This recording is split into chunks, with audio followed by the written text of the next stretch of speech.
Hey guys, it's Greg with Apple Explained, and today we're going to talk about some of the conspiracy theories that surround Apple and their products. This topic was the first place winner of last week's voting poll, and if you didn't get to vote, make sure you're subscribed. That way the voting polls will show up right in your mobile activity feed, and you can let me know which video you'd like to see next. So as with any major visible organization, people tend to question the true motives of every major decision the company makes.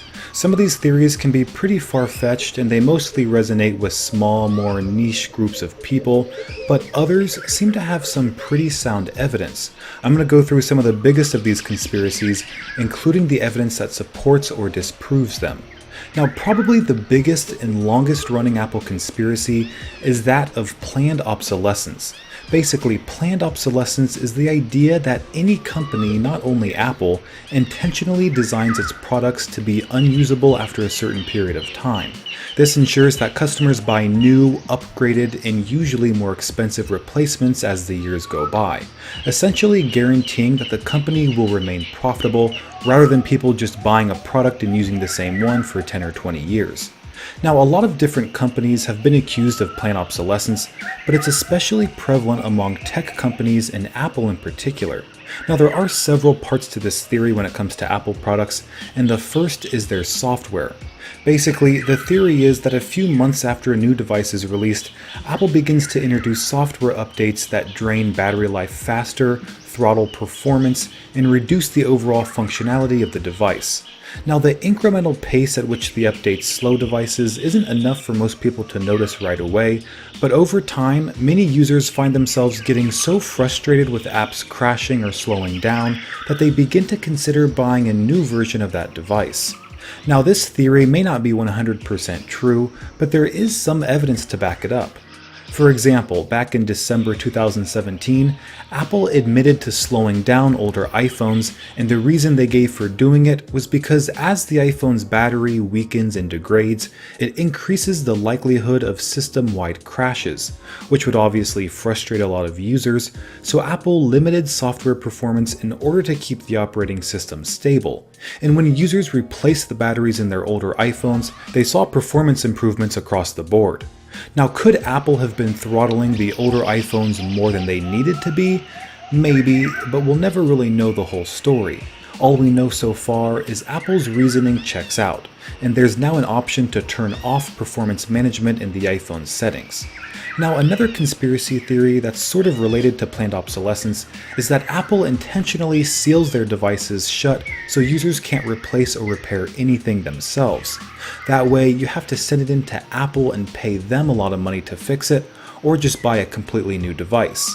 Now, there was an example of this in 2009 when Apple introduced a new type of proprietary 5-point screw to its MacBook Pro, and this meant users had to find a special screwdriver in order to get inside their MacBook Pro instead of using standard Phillips head screws that they had been using prior. Now, the proprietary screws may have been no more than an aesthetic decision, or maybe they were more sturdy, but many people felt it was just one more step towards limiting users' ability to fix their own devices.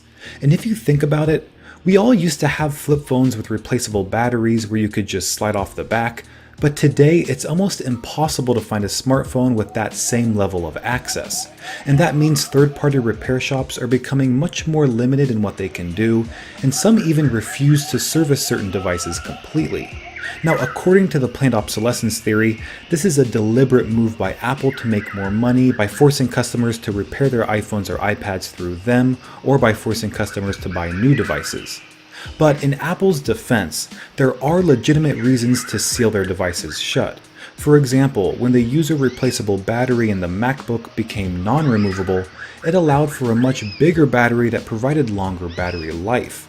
And the same thing happened with smartphones. So it's entirely possible that these decisions were made to benefit the user rather than just make money for Apple. But there was one decision Apple made that didn't seem to benefit users at all, and that was the removal of the headphone jack starting with the iPhone 7. A lot of users were frustrated by this, and many became suspicious when Apple introduced their wireless Bluetooth AirPods at the same time as the iPhone 7. Now, it isn't very hard to make the connection that maybe Apple removed the headphone jack in order to boost sales of their $159 AirPods. But Apple denied this, saying they needed the extra room inside the iPhone for its Taptic engine. Now, it's important to remember that Apple is a for-profit business, not a humanitarian organization. And while Tim Cook and other executives have expressed a commitment to human rights, accessibility, and global good, company decisions must still meet a bottom line. So if Apple did decide to remove the iPhone's headphone jack to encourage sales of the AirPods, it's not necessarily a conspiracy, it's just business. That being said, there are plenty of conspiracy theories that go well beyond the realm of business practices and into issues of privacy, state surveillance, and even mind control. For example, one of the biggest and most controversial theories is that Apple devices are listening to and watching users without their knowledge. And the scariest part is there have been actual incidents of this kind of thing happening. In 2008, a remote administration tool was accidentally used by high school administrators in Pennsylvania to take over 50,000 pictures of students in their homes from their webcams.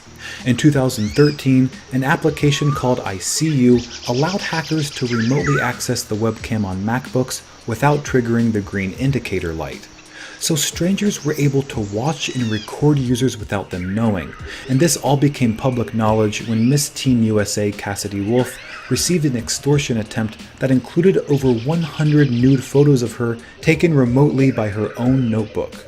Now let me be clear, neither of these events were perpetrated by Apple themselves, and they've actually worked hard to close different loopholes and vulnerabilities in their software to prevent this from happening again. But there's always a risk for security breaches, so their work is never done. Now, I just mentioned Apple not being involved in any of those incidents, but some people believe other companies like Facebook and Google are using Apple products in sinister ways. Which brings us to the next conspiracy theory, that various companies listen in on users through their microphone and collect data on their conversations to use for advertising. Now, I don't know if this is much of a theory anymore, since it has been demonstrated in many videos where someone will have a conversation about a specific item, and after mentioning it out loud a few times, will find advertisements for that specific item on Facebook, Google, or another app. Maybe you've even experienced it for yourself. And if this theory is in fact true, how are we to know what else they're doing? Maybe they also have access to our camera and we just don't know it yet. But what scares me the most is what might happen if these companies are hacked. All of a sudden, a hacker would have access to the microphones and perhaps cameras of every user on Earth. And I don't think any person or company for that matter should have the power to invade our privacy so freely. Now, the last conspiracy theory I want to discuss has to do with Apple's various biometric sensors like Touch ID and Face ID. When the features were first introduced by Apple, they assured users that all of our biometric data would be stored locally on our devices inside something called the Secure Enclave. And so far, that appears to be true. But that hasn't stopped some theorists from considering unintended consequences or hidden agendas that Apple might have. For example, some human rights groups have advised users against using Touch ID or Face ID as a way to unlock your phone because of the possibility that it gives authorities a way inside your phone without your consent. Imagine that you get pulled over and the police want inside your phone for whatever reason. What's stopping them from pointing your iPhone 10 at your face and going through all its contents? But others theorize that there are much more sinister and far-reaching uses for Apple's new biometric measures, beyond advertising or evidence for simple drug arrests and car searches. There are those who believe that Apple is using Face ID to build a database of human biometric data. This database could be used for large-scale surveillance, which could have untold consequences for personal security and privacy. Beyond Apple's own use of this database, they could have incentive to sell facial mapping data to third-party companies, and the consequences of these sales could be massive. But it would also make Apple an even bigger target for hackers, who would do anything for that much data on all iPhone users. Now, this is all speculation, of course, and while I don't think Apple is actually saving our biometric data, that doesn't mean other companies aren't. Because even though there isn't any evidence of Apple listening in on our private conversations, there is evidence of third-party companies doing it through their own apps. And it's very difficult for users to manage the types of permissions given to different apps, especially when they need those permissions for certain features. For example, I give Facebook access to my microphone so I can record audio messages, but that doesn't mean I want the microphone to stay active even after I close the app. And I definitely don't want Facebook to record my private conversations for advertising purposes or whatever else they're using it for. So this becomes a very complicated issue that fuels all sorts of conspiracy theories. So overall, I think most of these theories about Apple are false, but there are a few that wouldn't surprise me if they turned out to be true, especially the ones about planned obsolescence. Now there are many other theories that I didn't get into today, from radio wave frequencies disrupting health, to caustic rubber melting substances applied to iPhones before they hit the market, so I encourage you to do some research for yourself because reading about all these different theories can be quite entertaining and fun. So those were some Apple conspiracy theories, and if you want to vote for the next video topic, don't forget to subscribe.